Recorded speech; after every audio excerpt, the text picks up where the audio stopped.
Man, good morning. How are you? Just to say thank you so much for having me. I had a great time yesterday at the Move conference. How many of you were here for the Move conference? Brilliant. What a great time. And just thank you to the whole team, John and everyone. You got a great church. Do you realize you have a great church? And I get to travel a bit, and you can't say that about every church. Every church is the family of God, but sometimes some are limping and sometimes some are thriving. And it's just wonderful to see. And that is a big part to all of you being part of the team, but a huge part also to your leadership. And I just want you to know what great leaders you have here. And I know you love them, take care of them, honor them. But you really do have great leaders. And it's just a great joy to be part of you, particularly to know that with the ashes on right now, you're all praying for sunshine tomorrow as we want to see together rain not ruin the ashes. And how many of you are watching the ashes? Is it still a popular thing to watch the ashes? And it's a bit of a sporting, I'm a big sport fan. So coming to Australia, coming to Brisbane, I just said yesterday, I had a spare afternoon. I was in my hotel thinking, I gotta go. I heard that the Lions were playing at the Gabba. And the Gabba grew up. The Gabba is infamous around the world. So I thought there's no better way to spend my Saturday afternoon than walking all the way from the hotel in Fortitude Valley, is it? All across the bridge, joining with everyone, just by myself. I got myself the last ticket and walked with everyone to the Gabba. I felt I was it's a bucket list, living out my childhood dreams. I was texting everyone to guess where I'm at. Just what a joy to be here. I love your city. And I love what God's doing here. I got some ringing. Is that okay? Am I doing something wrong? We're okay? Good. But I love what God is doing here. But I want to bring you into a problem, a challenge I have, which is, have you found nowadays that it's increasingly challenging to tell people about Jesus? Have you noticed it doesn't seem to be as easy as it used to be? People are less responsive when you want to tell someone about Jesus. And this morning, we're going to look at what it means to reignite confidence and excitement about telling others about Jesus in the challenges, in the confusion, in the opposition that we face today in this cultural moment. But a story about me. I grew up in church, left my faith for a while in my 20s, came back to faith, met my wife who's from Sydney, Australia. She was doing the 2-year London thing, and we married, and I was a lawyer at the time, and recognized more and more that even though I wanted to tell people about Jesus, it was getting increasingly challenging. This came home really well when my wife and I were asked to go to Los Angeles to start a new church. We didn't really know anyone in LA. We had one friend who was there who said, I'll help. So a lot of my job was to try and get to know everyone, trying to get to know as many people as I could in the city. One new friend invited me to a launch party at a bar in Beverly Hills. So I thought, wow, this is cool. I'm living the dream. And so he said, hey, meet at 7 p.m. outside and we'll go in together. Well, by 7:30, he hadn't showed up. So I thought, you know what? Which turned out to be very LA, by the way. And I thought, I'll go in anyway. So I went inside this bar, got a drink, and then I joined this cocktail table with 3 other people talking. I thought I'd introduce myself and get to know them. Well, for 30 minutes, we had the most amazing conversation. We laughed a lot. We shared stories about LA. They were telling me about what they're doing as actors or writers, trying to break it into the movies. But the inevitable happened after about 30 minutes. So one of them looked at me and they said, so Ger, what brings you to Los Angeles? Well, I knew enough that this wasn't going to go well. In fact, I feared what might happen. So I actually said to them, look, I prefer not to say, actually. And they went, why? I said, I just don't think it'll go well if I say what I'm here for. And they went, mate, bro, everything's fine in LA. You be you, we're here for you. It's totally cool, bro. I said, well, I'm not too sure now. So they were encouraging me that I'd be safe no matter what I did. So I said, well, actually, I'm a Christian pastor, and I've come to start a new church down the road in Santa Monica. Well, the guy on my left immediately picked up his drink and left the table. The guy in the middle picked up his drink and looked at me and said, "But you're such a nice guy." And he left the table. And the girl on my right, the lady on my right, her eyes glazed over with tears, and she went bright red, which looked like fear. And I was going to judge her. And so she just politely picked up her drink and said, "I'm so sorry," and left the table. I then knew this was going to be challenging. Because we all feel it, don't we? That there's something uniquely happening now that's different to what used to be, and the challenges of telling people about Jesus. I face it, and maybe you do. Now, the reasons have varied. Of course, there's always been spiritual opposition to telling people about Jesus. The enemy tried to stop Jesus, and so he'll try to stop you in telling people about Jesus. But that's always been there. But there are unique cultural challenges. One of them is postmodernism. That this younger generation in particular, 20s and 30s in particular, have moved beyond wanting to find spirituality through authority figures, through organized religion, through evidence-based truth. We're living in a post-truth culture. Postmodernism means if I adopt a spirituality, I want it to be something that I experience for myself. That simply works for me. That actually is not preached at me, but something I discover. That I don't care about evidence anymore. That I just want to experience something. Even if it doesn't really make sense, it doesn't matter. I just want to believe what works for me. Ger, you do you, and I'll do me. I'll find my truth. And then secondly, we're living in a post-Christendom society. This varies per culture, but I think we all sense the increasing statistics of people who are leaving church. 20s and 30s and 40s who've given up on church. People who now find themselves in cultures, communities where the Christian voice is on the minority, not the majority. And increasingly, helped by tragedies in leadership in churches that we've seen in the papers over the last few years, people are seeing Christianity as not what is morally good in society, but what is morally harmful in society. I grew up where people didn't believe in Jesus, but they thought the church was a good society for culture. They were the goody two-shoes of society. We had the high moral ground, even if people didn't believe in Jesus. But today, people think we have the low moral ground. You are what is wrong with society. You bring division, you bring hatred, you bring greed, you bring all these things. So why would I ever want to be a Christian? My wife found this to be very real for her. She is an Aussie. She came to faith later in life, early 20s, had never been to church, and she met Christ through a hairstylist telling her about Jesus. Well, she then later on became a hairstylist, and she was working in a salon in Brentwood, a suburb just very close to us. She was having a great time. Loved the people in the salon. They loved her. She's this bubbly, loud Australian. If you know anything about Australia, your accent gives you goodwill around the world. Even when people actually meet me around the world and they say, "Oh, are you Australian?" I go, "No, I'm English." And they go, "Oh."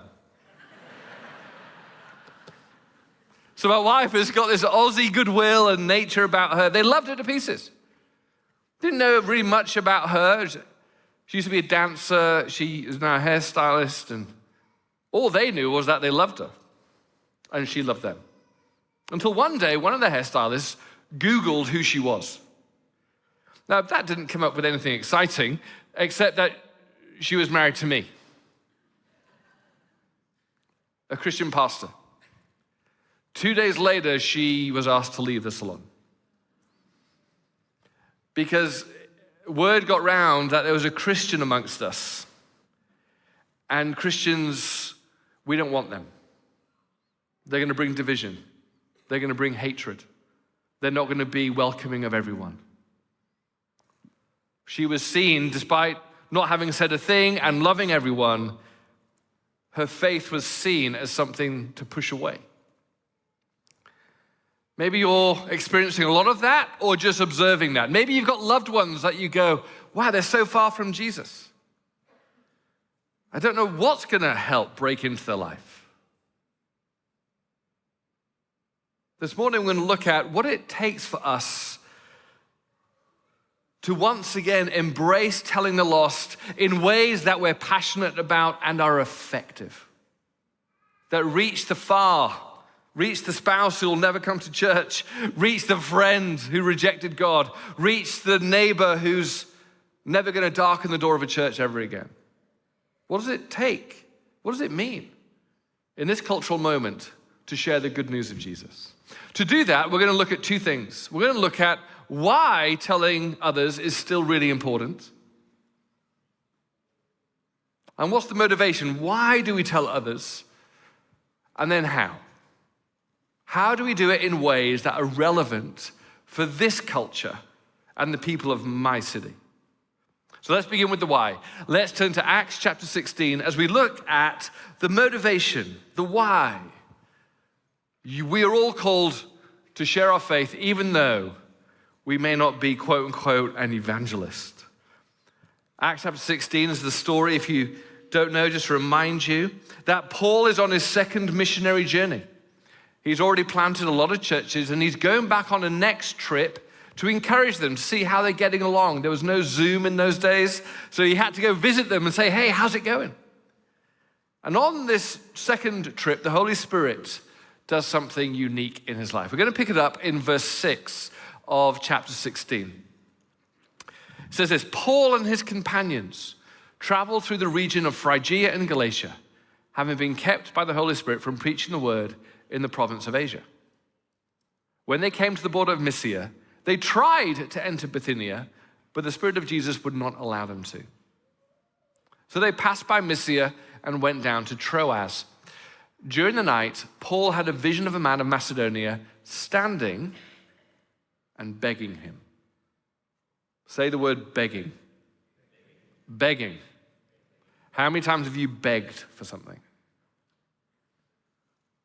Begging him, saying, come over to Macedonia and help us. After Paul had seen the vision, we got ready at once to leave for Macedonia, concluding that God had called us to preach the gospel to them. Do you see how God brought Paul into this next territory of Macedonia? It wasn't through blind obedience. It wasn't you should tell people about Jesus. It wasn't, come on, Paul, do your duty. You're a witness, go tell people. God brought Paul into Macedonia not out of duty, obligation, being a good Christian. He didn't give him something to obey. He broke his heart for those who don't know Jesus, so he had no other choice but to go help. You see, Paul had a vision of a man of Macedonia. Now, just a bit of background here in Macedonia. It was kind of the elite culture of that known world. Macedonia, the Greek culture, they were the elites of philosophy, world of religions. They had it all together. Architecture, philosophy. These guys looked like they had it all together. Other cultures looked backwards compared to them. Right? These guys looked like they had all the fashion, the money, and in today's metrics, they had all the leisure, pleasure, and treasure anybody could ever want. They had everything that the world was offering as the way to the good life, the way to joy, the way to happiness, the way to well-being. They had everything. And yet, here was a man of Macedonia standing before Paul who would have had it all that the world had to offer, and yet he was begging for help. Begging for help.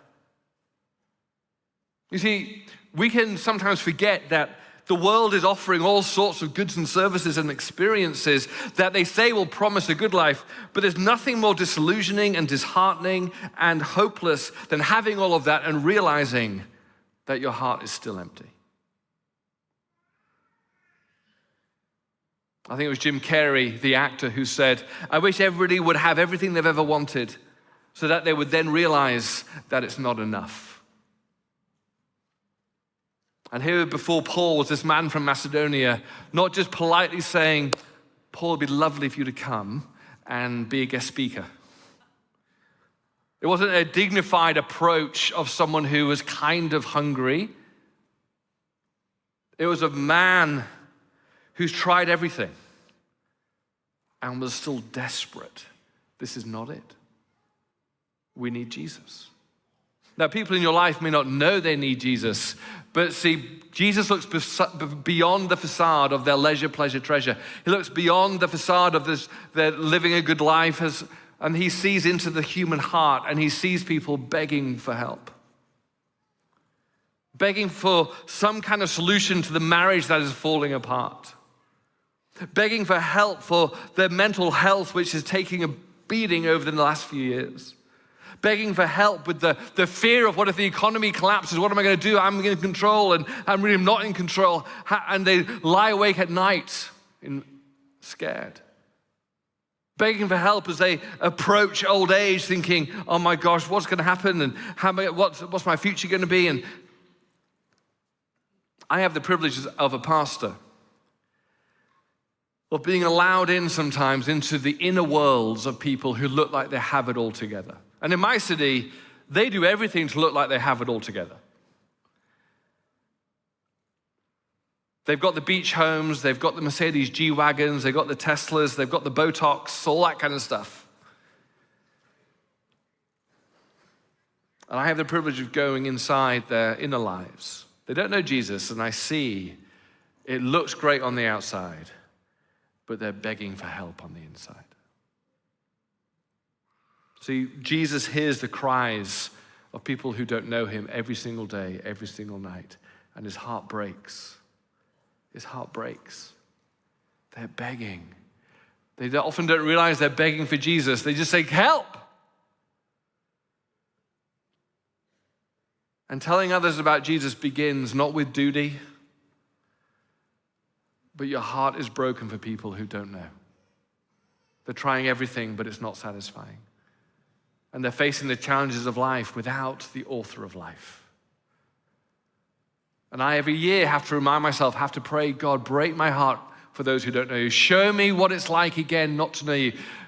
Let me hear the cries of those who don't know you. Let me see what really is going on in people's hearts. Because when I see the crying, the begging, the lostness, the hopelessness, the addictions, the depressions, the fear, that's when, like Paul, my heart is so broken. I do what he did in verse 10. He says, so we concluded we had to go at once. At once. I don't know about you, but I sometimes lose the at once for the sake of others. I get comfortable with church. I put on my noise-canceling headphones to the cries of the lost of my city. But every now and again, God wants to do to you and to me what he did to Paul. He says, I know you're busy. I know you're visiting other churches. I know you've got ministry. I know you've got stuff in your marriage and your kids and your job. I know all of that. But do you hear the cries of people who don't know him? Telling others begins with reawakening your heart for those who don't know him. Because when you hear the cries of the lost, you do what God did. For God so loved the world. He came. Paul, compelled by love, he came. When I moved to LA, we didn't know anyone in that city, as I said before, and we came to a city where people would often say, but oh, it's so beautiful there. Wow, that's a hard call to go plan a church in LA. And I remember flying in, and the Lord very clearly challenged me as we flew into LA for the first time to pray. He said, don't look at the palm trees, don't look at the beaches, don't look at the luxuries. Look at what is really going on in people's hearts. And after half a day of praying and walking the streets, my heart broke for people. the depression, the loneliness, the hopelessness, the emptiness. It felt so real, everyone I met. And as Paul, I concluded, Lord, we have to tell these people about Jesus. But the challenge is not just reawakening our heart for those who don't know Jesus, but the challenge is, well, what do we do? How do we tell them? Because in this cultural moment, it seems more difficult than ever. There seems to be opposition, a headwind. And of course, we don't have a methodology that seems to fit very well. Our spouse, our neighbor, our colleague, it's like, I don't know what's going to help them. Even church just seems I can bring them to church, but they're not interested, or the sermon is great, but it's not really helping them with their questions, where they're at. It just seems we don't have a methodology that fits how far people are. And that's, of course, because culture has changed. The old methodologies of what we used to do for evangelism still work in some cases, but not with many others. So I got some diagrams here which kind of illustrate this together. See, in the 1950s, when we were telling someone about Jesus, we had a head start with people. We had a head start because they already had behind them a foundation of the faith, a God-positive, a church-positive experience. And so when they woke up to spiritual things, there really wasn't much in the way of objections. It was mostly they needed a convictional moment. Someone to wake them up. Come on, you know about Jesus. He loves you. He died for you. Where are you going to go when you die? Heightened by, of course, the fear of the Cold War, and the end may soon be upon us with the Cuban Missile Crisis, et cetera, et cetera. There's a great end times urgency of, look, where are you going to go when you die? There's a hole in your heart that only Jesus can fill. And people like Billy Graham was so anointed in bringing the gospel in moments, in meetings, in sermons to people who are ready to have that moment. Well, there are some people still like that, which is wonderful. But culture generally has moved on from that place. And in the 70s and 80s, we discovered that there were now some things in the way of someone considering Jesus. There were still some foundations, and so Jesus was still popular. People were inquisitive about Jesus, and people still respected the church. But now, in the height of modernism, evidence, science, there were evidentiary questions. Why is Jesus true, but not my new neighbors who've moved here from Sri Lanka and they're not Christians? Why is their faith wrong and our faith is right? Did Jesus rise from the dead? What about science and evolution? There were a lot of evidentiary-based problems and questions. Together with the church seemed to be a bit boring in the height of the 80s with the great affluence of the world economies growing and MTV and all that kind of stuff. People thought church was boring, so the church responded in two ways. Let's make church fun, and also let's give proof to people. Let's write books and give proof that will help people. So we had amazing books. I still think they're amazing. Books like The Case for Christ, Evidence That Demands a Verdict, More Than a Carpenter. Have you heard of these books? Wonderful books, still really helpful for those who need evidence. We did Bible studies for them and evidence-based conversations. Well, though some people still find that helpful, a lot of our culture has even moved on from that. And so now in 2023, we find ourselves in a position where it's still 2021, it's still the same as 2023. We find ourselves in a position where actually there's not much in people's foundation when it comes to Christianity. And there's mostly objections. People have had now toxic experiences either with Christians or the church or celebrity pastors going bad. They've rejected Christianity. That's kind of something I grew up with and I've rejected it. I want to look elsewhere. It's unpopular. Hey, it's not cool to be a Christian anymore. I may actually lose my job. Why would I ever do that? Then, obviously, postmodernism, I want to discover. I don't want to come to church and hear someone just preach at me. I've got questions. I want to be honored. I want to be valued. I want to go on a journey of self-discovery. I want to know if Jesus is real, not just if he's true. I want to experience something, not just have an intellectual conversation around the evidence for the resurrection. And then, of course, COVID accelerated all of these things, particularly the distrust of evidence. When you have for 3 years, one doctor saying A, one doctor saying B, disagreeing with each other about science, well, people just go, I just don't know who to trust anymore. You apply that to world religions and people go, well, there's evidence for the resurrection and there's a case for Christ. And I've got friends who will say, yeah, and I'm sure Muslims have a case for Muhammad. And I'm sure Buddhists have their book called A Case for Buddha. Everyone's got their own truth, bro. How do we help people in this situation? Every culture is slightly different, so you will feel this to greater or lesser extent, but walking around Brisbane the last few days, I can see the signs of it. How do we bring the great news of Jesus, who are begging for help, but they seem to be so far away? Well, I want to give you 2 little things that I think will really help. 2 little things that I do every year, remind myself, I just need to do these 2 things. And God will use these 2 things to help us tell our city about Jesus. The first thing is continue to be a friend of those who don't know him. Be a friend. See, evangelism, someone once said, evangelism, telling others about Jesus, is simply this: joining God in a conversation he's already having with someone. See, God's at work in our city, in the lives of people who don't know him, but he never does anything by himself. He could, but he doesn't. He wants to work with his church. And so he wants you to be around these non-Christians, that when he's working in their life, there's a Christian nearby to help them respond to what God is doing. See, God normally works in people's lives through what I call the 3 T's of life: tension, trauma, or transition.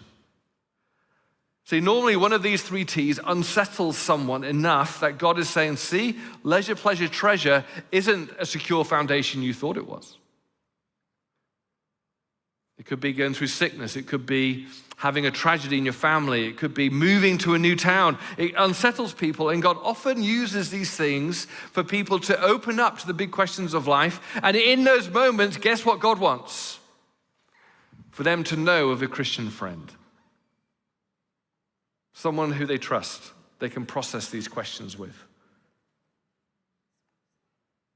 I don't know anybody who's come to faith, very few, there's always some, but I think 99% of us in the room came to faith because, and partly because of a friend. God uses friendship. And when God is stirring something in their life, there's a divine appointment to then help that person begin to explore Jesus. Now, sometimes it's through tension, trauma, tragedy. Sometimes God brings that trauma into someone's life. I remember a friend of mine who was my boss at work. And he was a partner in the law firm. His name was Michael, great guy. And I was starting to open up about my faith, but very hard in a work environment to tell someone about Jesus. But he knew I was a Christian. I would do that thing every Monday morning where he would say, I'd rock his world, where he'd say to me, hey, how's your weekend? I'd go, brilliant, mate. I went out Friday night to that pub. Saturday, went to watch the footy. I went clubbing Saturday night. But the best, church was off the hook Sunday morning. And then we went out for lunch afterwards. I had a great weekend. And he'd go, whoa, hang on a minute. Church was off the hook? I would rock his world that I loved church. So he knew I was a Christian, but very hard to get him to anything, and he would never come. He was a hardcore atheist. Anyway, one lunchtime, he came back into the room after lunch. And he said, Ger, me and you, coffee now. I thought, oh no, what have I done? Have I drafted something wrong? Have I lost a client? What have I done? We went out for lunch. We went out the building to a coffee shop across the road, and he said, look, you're a Christian, right? I go, yeah. He goes, well, you got to explain to me what's just happened. I said, what? He said, I was walking home for lunch, and I passed that church, St. James's on the left. I went, yeah, I know it. He said, well, as I was walking past it, this guy walked out of the church and came straight up to me and said, excuse me, you don't know me, but I've been in a prayer meeting in the basement of this church, and God told me to leave the prayer meeting and come outside, find the first person I could find, and give him a message from God. Now I'm going, oh Lord, let this be good. If this is bad, I'll never recover.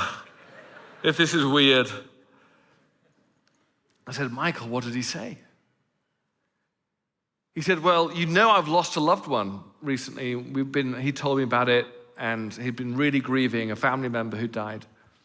He said, well, he said to me, God wants you to know that he knows that you've lost a loved one in your family and that you're grieving, and he loves you and doesn't want you to be alone as you grieve. He wants to know you. He wants to be with you. I said, Michael, what did you do?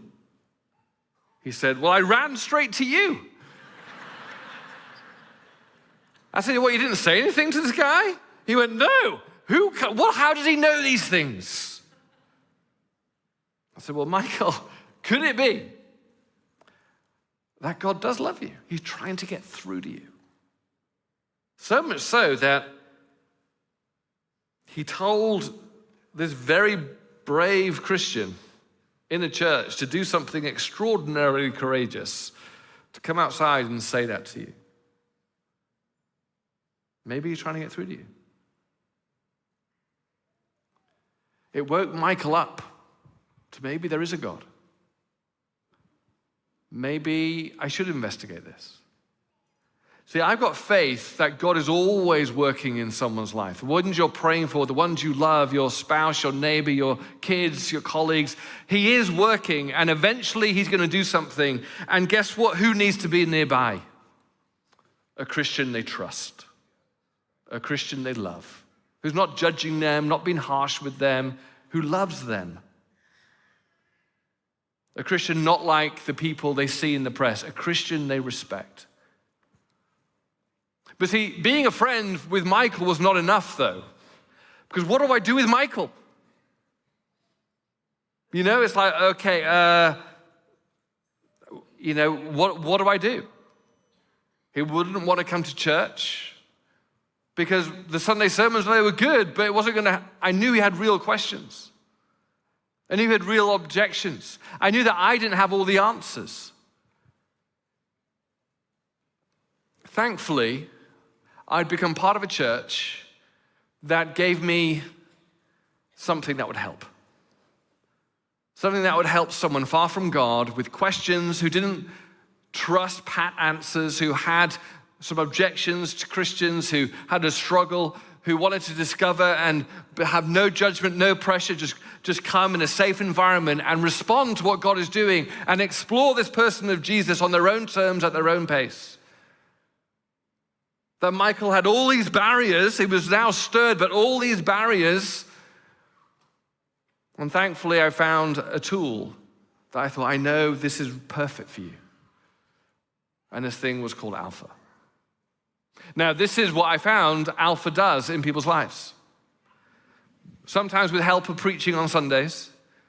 But Alpha is the tool which goes, look, here's where you're at, Michael. And this is the journey where you feel loved, safe, not preached at, not judged, not told what to believe, but you can explore. You can have a fun environment. In other words, we're going to go on this journey together where you're going to feel loved and heard and listened, and you're going to taste and see that the Lord is good. It's what the disciples did, right? You see all the time, one of the apostles, particularly Andrew, would simply bring people to Jesus. He wouldn't preach at them, he wouldn't judge them, he wouldn't be harsh with them, he wouldn't try and answer all the questions there. He'd just go, I just think you need to check this guy out. Alpha for me was the place where Michael then came every Tuesday night on the tube with me, from the City of London across to the West End, and he and I went on Alpha together. And he opened his life to discover Jesus. See, this is the great joy for Alpha in this cultural moment. Yes, there's going to be people in your life who just need to come back to church because they're God positive, Jesus positive, they just had a bad few months and they're going to come back on a Sunday morning. Awesome. But there's going to be people in your life, you go, that's not where they're at. They need a journey where they're going to be loved, heard. They can explore it for themselves. They're going to taste and see that the Lord is good. They're going to hear the gospel of Jesus, but they're also going to be free to ask whatever they want and share where they're at. They're going to have times of encountering God's presence, which will go, oh my gosh, this isn't just head knowledge, this is something powerful. They're going to experience the love of the community, which is going to change their perception of what a Christian is. They're going to taste the love of Jesus. For the next few years, I thought, you know what? This is all I'm going to do in my life. I'm going to be a lawyer and try and win people to coming on the tube with me every Tuesday night to taste and see that the Lord is good. When we moved to LA, we therefore said, if there's anything that this city needs, it's not momentary, come on, you must believe. It's not evidence, because we're not in a city of evidence, but experience. But all of our city, what they need is an environment where there's no judgment, no pressure, no preaching at them, but they can, on their own terms, in a safe environment, taste and see that the Lord is good. I'm going to end with a story of a friend of mine called Kiki. Kiki was and is a Reiki healing massage therapist. Don't know quite what that means, but she was one day massaging a client who she'd got to know a bit, because a repeat client called Ruth. And Ruth was part of our church. Ruth had been on Sunday at church, and she'd heard me say, who are you going to bring to Alpha? You are going to be in an environment this week around friends where God has strategically placed you next to people who he's doing something in their life, whether you see it or not, and he wants you to join him in helping them find Jesus, and the best way to join him is simply inviting them to Alpha. You never know if they're going to say yes or not until you ask. So Ruth went away, and by Alpha was on Tuesday night. I think Monday afternoon, she was panicking on the massage table thinking, oh no, I haven't invited anyone to Alpha.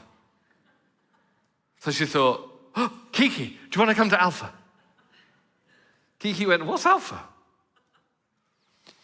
She explained, hey, it's this safe place where people get to explore faith and ask the deep things of life. And really, it's the only place left in our culture where we can actually talk about deep, meaningful things about faith and spirituality, and all on a journey. And you'll meet lots of great people. It'll be lots of fun. Just come one night.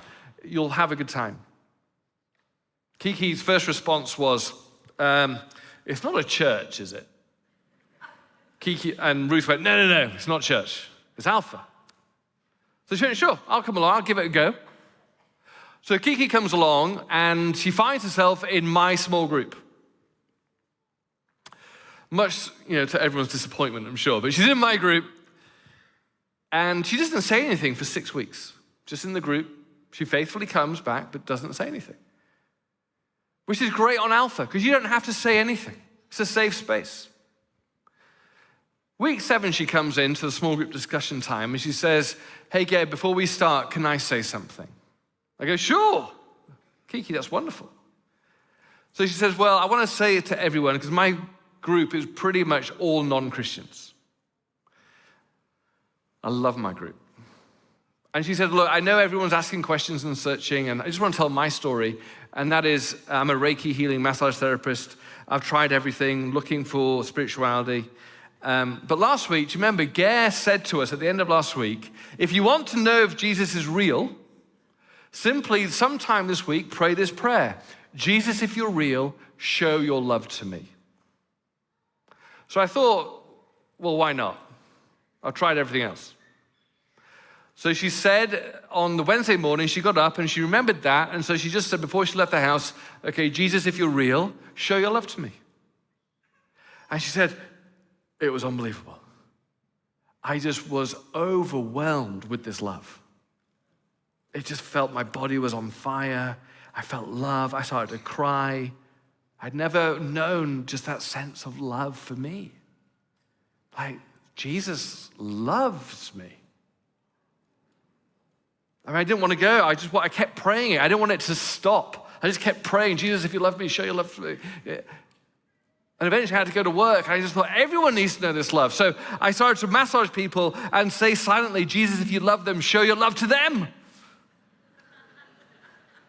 I was just obsessed with this love. I've never had anything like this before. And she said, I know none of us are Christians here, and I haven't said anything for 6 weeks because frankly, I've never liked Christians. And Ger's kind of the first Christian I've ever liked. So it's taken me a while to kind of listen.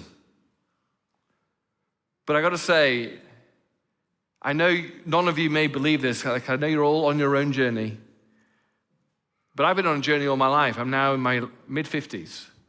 I've tried everything. And I finally found what I've been longing for. And it's Jesus.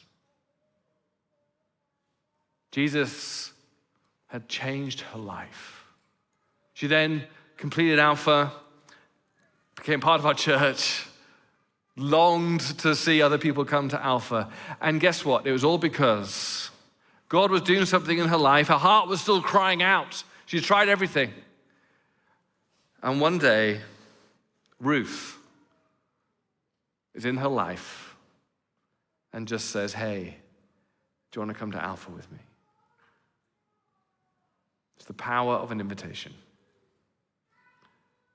And you never know what people are going to say. Maybe they've said no many times, but with Alpha coming up a week on Tuesday, you never know what people are going to say. But it could be a key moment where they're going to come in, feel loved, and go on a journey to taste and see the love of Christ. Let's stand together.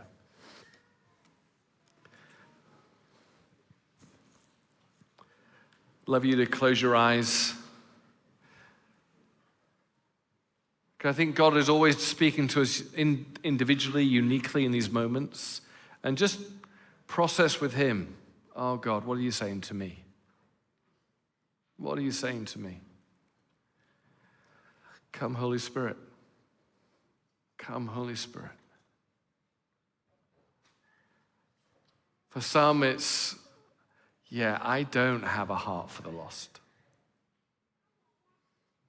I don't hear their cries. I don't see. I know I should. I know. My heart's not broken. Lord, I know that's me sometimes. And Lord, I pray, break my heart again. Come, Holy Spirit, break my heart again. Let me feel what it's like not to know you.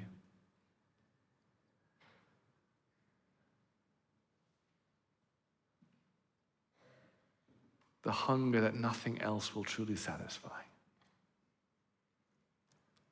The pain of facing life without you. Without your power, without your presence. Lord, what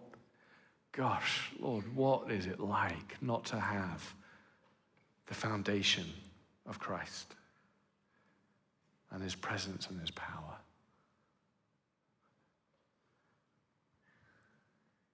Do you hear the cries? Lord, open our ears. Lord, forgive us where we've had noise-canceling headphones. We just blot out the noise because we're busy and we've got church to run. We've got small groups to organize, worship nights. Oh, Lord, but all of that is good, but Lord, never let that be at the cost of blocking our ears to the cries of those who don't know you. Come, Holy Spirit. And now, Lord, we pray, specifically this week, in response to these cries, Lord, give me moments, key moments, where I go, I can invite that person to Alpha. I can bring them just to a one-off, see how it is. Lord, who is it in my life that right now I'm going to pray, Lord, give me opportunities where I know, okay, this is a key moment. I can just invite them. I can do that. I may not be an evangelist, I may not have all the answers, but I can bring someone to Alpha. Or at least invite. Lord, show me now, in your sovereignty, you have put me here in Brisbane around these people to be their friend, to join with you in helping them explore Jesus. What do you want me to do? I'd love our prayer team to come up if you're here. I'd love your prayer team to come up to the stage here.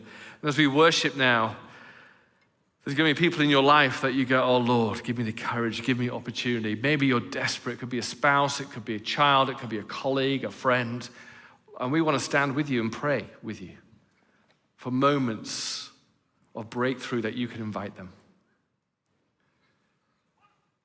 So as we worship, come forward for prayer. It's amazing what prayer does to unlock people to an invitation. So don't hold back. Let us join with you to pray with you. Lord, break through to them that they may come. Let's worship together.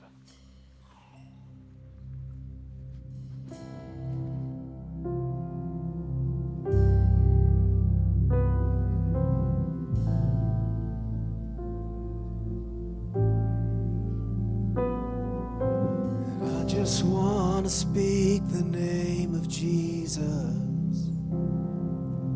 over every heart and every mind, 'cause I know there is peace within your presence. I speak Jesus.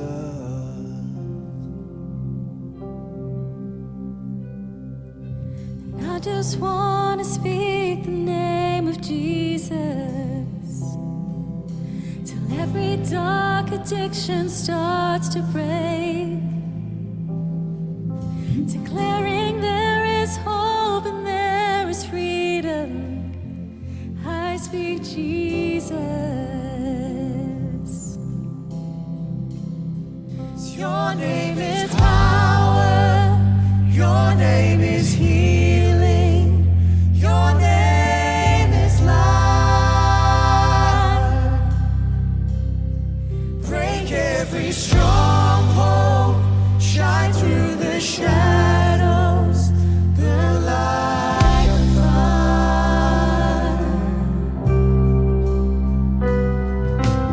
I just want to speak the name of Jesus over fear and all anxiety, to every soul held captive by depression. I speak Jesus. 'Cause your name is power, your name is healing, your name is life.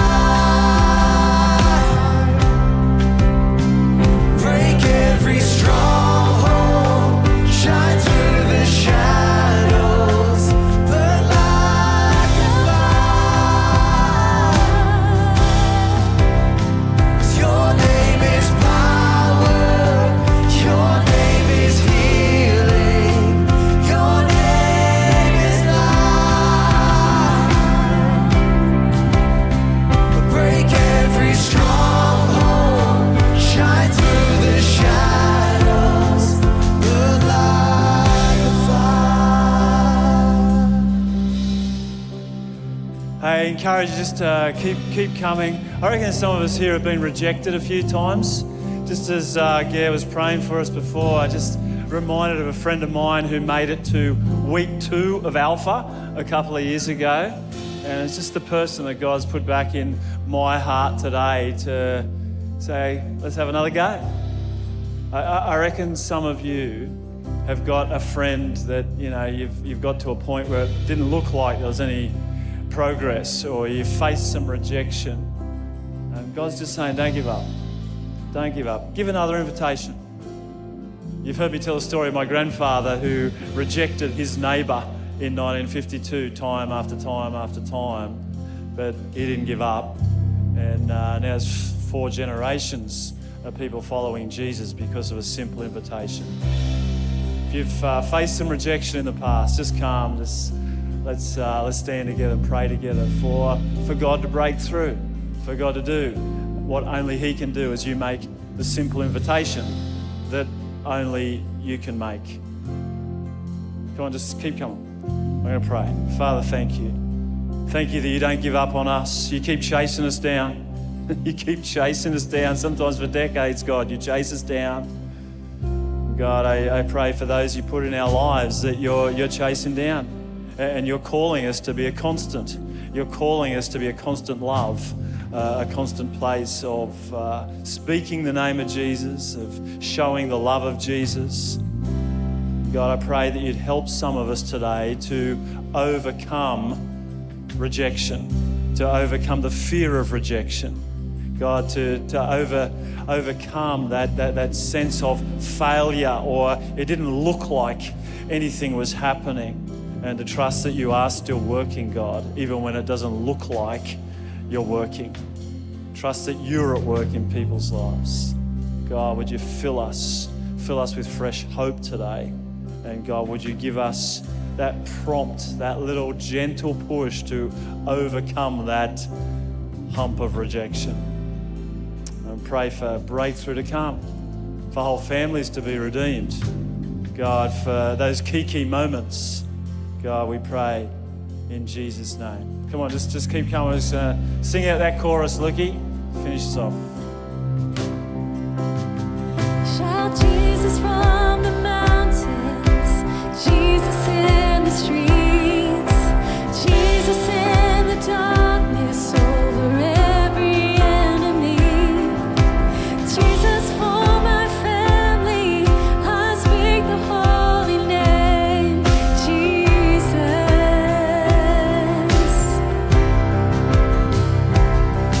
Shout Jesus from the mountains, Jesus in the streets, Jesus in the darkness over every enemy, Jesus for my family, I speak the holy name, Jesus.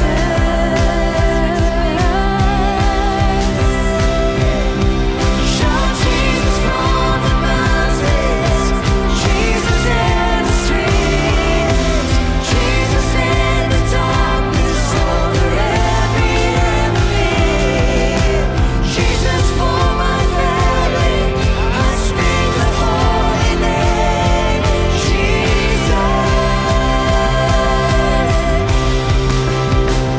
Your name is power, your name is healing, your name is life. Break every stronghold, shine through the shadows, burn like a fire. Your name is power, your name is healing, your name is life. Break every stronghold, shine through the shadows, burn like a fire. Amen. Amen. The name of Jesus has power. It's the only power for salvation in this world. It's the only power for salvation this world will ever know. Encourage you to speak the name of Jesus this week. On your way out, you're going to get one of these little Alpha invitation cards. There's a cool QR code on the back. You just follow that QR code. It explains everything. It's really, really clever. Grab one of those. Encourage you to invite someone to Alpha this week, starting Tuesday week. So you've got all week. Go and get yourself a massage, invite someone to Alpha. I just want to encourage you. Brad Case, who's standing at the back right now, he's doing a brilliant job leading our Alpha gathering here at Mackenzie. If you're online, the guys do a great job leading Alpha online. I think Marky's doing that this time. I think he's got a group of people doing that. These guys do a great job. You can invite people with confidence, and I just know God's going to work powerfully. Can we put our hands together and just thank Ger Jones this morning for blessing us. Thank you, Ger. Been really great to have you here over the weekend. I know you've not just blessed us, but you've blessed churches around our nation. I think it's been a great kingdom investment you've given to the church in this nation, so thank you. Have a great week, everybody. Grab one of these on the way out, and God bless. Back in 1 Peter next week, so I'll be back next week. God bless. We hope that you've been blessed by this message. If you'd like prayer, visit gatewaybaptist.com.au/prayer to let us know how we can be praying for you.